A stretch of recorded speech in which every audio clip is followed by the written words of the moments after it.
in your first section on tools for creating your drawings, this is in there. It's a PowerPoint, but I'm going to kind of run through this quickly, and then we're going to kind of get a drawing template started that you'll use for this particular course. That way everybody has the same starting point.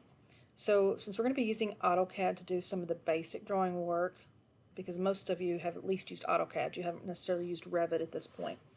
So we're going to set up using a template or setting up from scratch. There's both options, but I would prefer that you go ahead and use a template because the border and the title block is already there. And then inside that, we're going to make sure that all of our settings are correct. So if you'll see here on this page where we talk a little bit about starting your own template, making sure you've set up your units correctly, you've got your precision, and then that you've set your limits the way that you want those to be set up. Making sure again that we have object snaps, several object snaps that you would be using, endpoint, midpoint, nodes, and so forth. Sorry, this keeps wanting to zoom past all of the different object snaps. So we're going to make sure those are on. And then we're going to look at how to create our layers. So I'm going to go into AutoCAD, and here's the template. So when you do the down arrow, when you go through, you start looking, you have a tutorial I, ARCH template. That's an inch imperial. You also have one that's M for metric. If you scroll a little further down, then they have some that are set up as sheet sets. So you could probably use either one of those if you wanted to, but again, make sure you choose the one for imperial because we are going to be on inch drawings. So either one of those is fine. You already have a layout tab set up for Arch D, which is an architectural D, so the sheet has already been set up for you and already has a border and a title block. We're going to go back over to the model space real quick. Again, if we were setting this up ourselves, we would do a format. We would check our units, which they should be architectural, and our precision. So I would do about a 1/2 inch precision because you're not going to get really much less than that. Say OK on that. And then we can do format, check our drawing limits. Lower corner is always 0 and 0. So if that's what yours is reading at the command line, you just hit enter. The upper corner should actually match whatever the sheet size is, which is a D size sheet. That way, as you're drawing, you can kind of determine whether your drawing fits on that particular sheet size. So you might have that going in conjunction with grid and snap. So basically, your sheet size ends up being a calculation. So we're going to assume that we're doing everything at 1/4 inch equals 1 foot. So we have a scale factor of 48. So a D size sheet is technically 36 multiplied by 48, or 1,728. If I want that in feet, divide it by 12 inches, that gives me 144. So the longest side of my sheet is going to be 144 feet. The short side is 24 by the 48 scale, then divide that one by 12, is 96.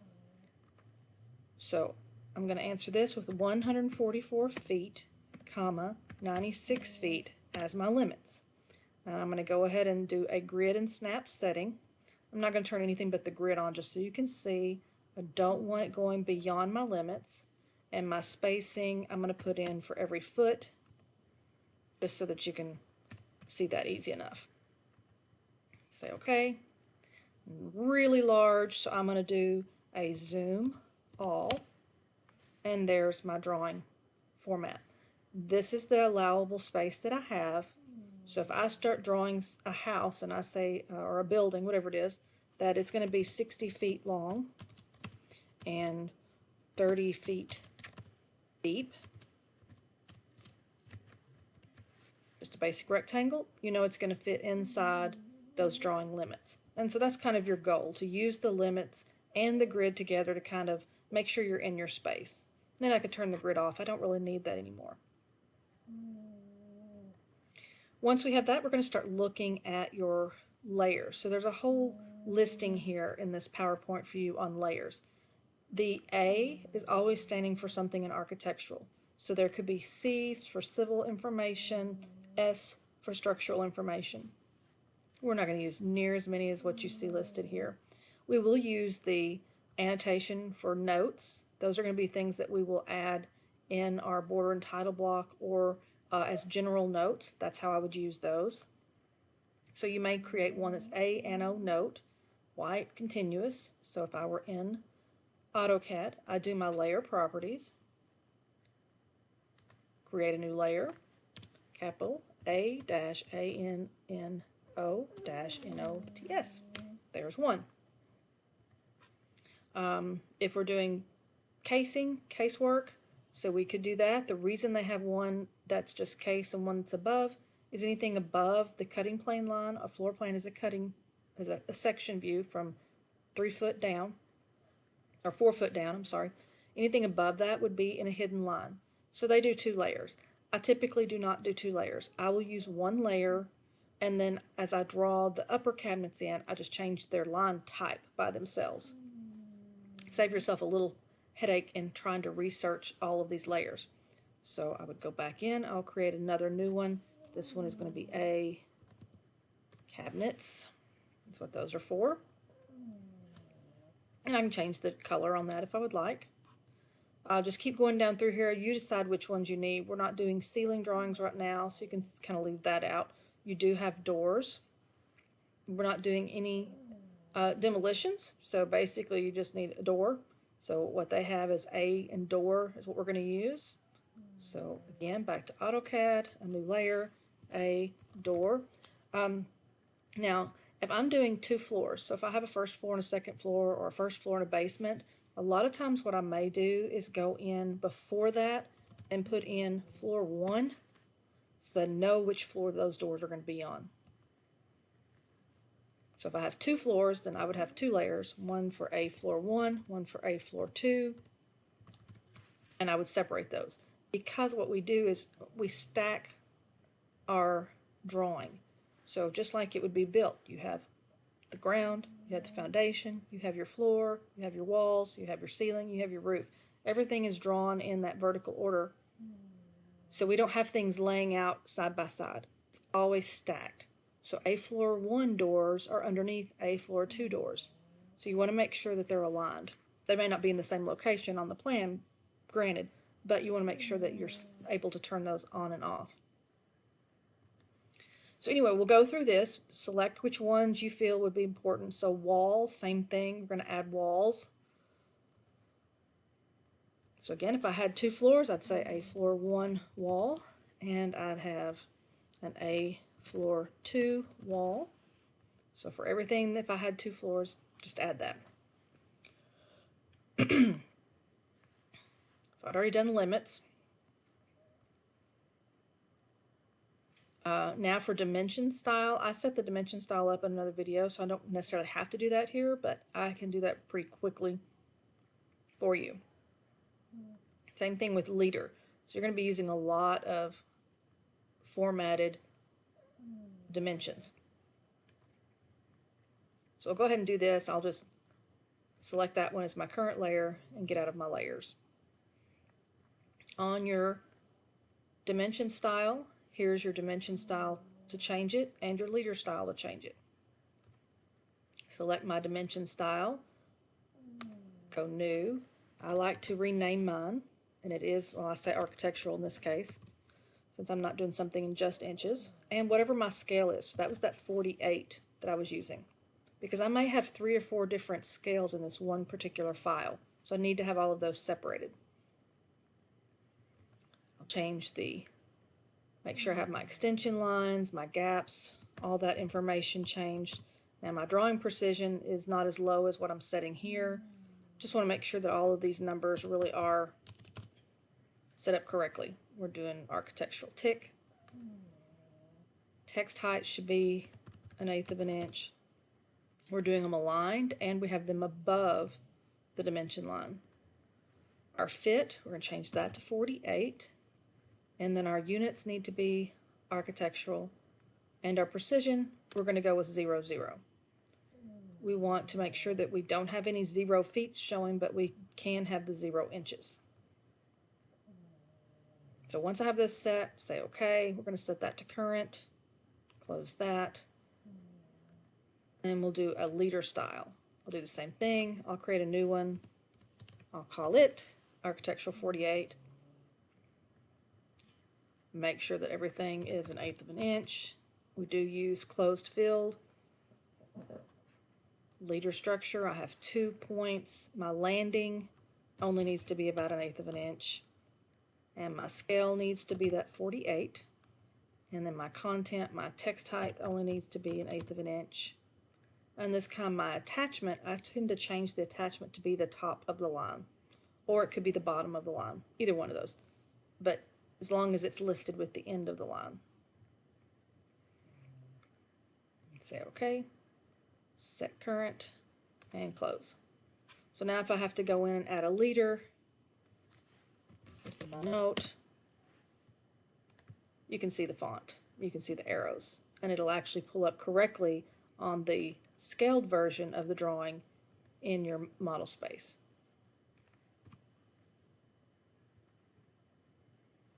If you want to change your fonts for your text, you can go ahead and set those. So we can go to the Annotate section, and you can create different fonts. So right now there's one for Roman, there's one for Standard. Roman is the one that's been used in the title block that they've created already in this template. So if I wanted to, I can create another new one, and I will call it my Architectural at 48. I can pick whatever font I want. Sometimes people like different fonts. As long as whatever font you pick, you can actually read all the text. That nobody has to make any guesses as to what the text says.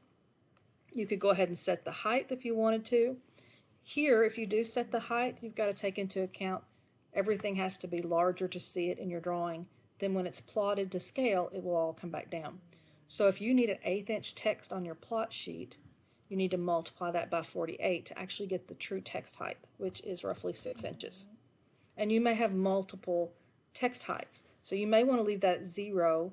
That way when you put in single line text, you type in whatever you want your text height. I tend to do that a lot. Set that current, close that.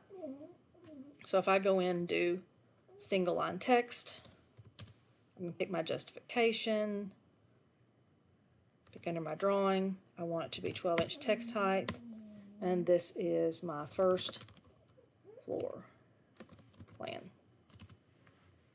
But if I'm adding like a room label, I'm just going to zoom in real quick so you can see that. I might go in and do single line text again, put it in the middle here, this time 6 inches, and this is my garage, and it's 24 feet 0 inches by 21 feet 0 inches. And then that interior size of that room is the overall width and depth. 24 measured across, 21 in depth. So if I were offsetting this rectangle here, oops, 24 feet and 21 feet. And that would be the interior area of my garage. Now you'll notice that this font is a lot smaller because this is a room label, this is the drawing label. And this can either go under your drawing when you're finished, or it can go over in the title block. Pretty sure if you look at the title block, there's lots of space over here to put information. You'll be able to change out project information, what the project is, scales, and it says as noted, so that's telling me that they're kind of expecting you in your viewport to add that. So I'm going to double click in the viewport right now. Go to model. And they've got them all locked up. So good reason not to use the sheets option now. If you use the other option, these are not locked. It doesn't look like it actually has a viewport. So I'm going to go to view. And I want to create my own viewport tool. So I'm just going to create my viewport, VPORTS. I'm going to do a single, and I'm going to put it just inside this area. And now you see my floor plan. So inside this viewport, there's my floor plan, inside my limits, and at the bottom I can actually go ahead now, since I see the drawing, set 1/4 inch equals a foot, and lock that. So as I'm working in model creating all the pieces, this is what it would look like on the finished, ready to print file that you would save as a PDF and send to someone. Now, Since I used that second template option for the sheet set, I didn't have the viewport. So keep that in mind if you go in to do this again. The viewport already exists. If I use the tutorial iArch DWT template, see the blue square here? That is the viewport. So if I were creating a drawing in this space already, I would see that as soon as I click over into that viewport. Title block is the same, box is the same. I just chose the second one instead of going back up. But I would probably choose this one again if I had to, because the part of the pieces are already there for you. You still have to create your own layers. You still have to set up your own dimension styles. But then hopefully when you're finished, you will have your view in your space. Since that's my floor plan, I could go ahead and right click while I'm in here and do a rename and call this one my floor. And if you know all the drawings that you're going to do, you can right click, move or copy, say move to end, create a copy, say OK. Do the same thing, go rename. We know we're going to do some elevations, so we'll just change that one to say elevations. And now you have, for your floor to show, one for your elevations. And you can go ahead and make as many tabs as you need. Just keep copying. The viewport will be there, the border and the title block will all be there.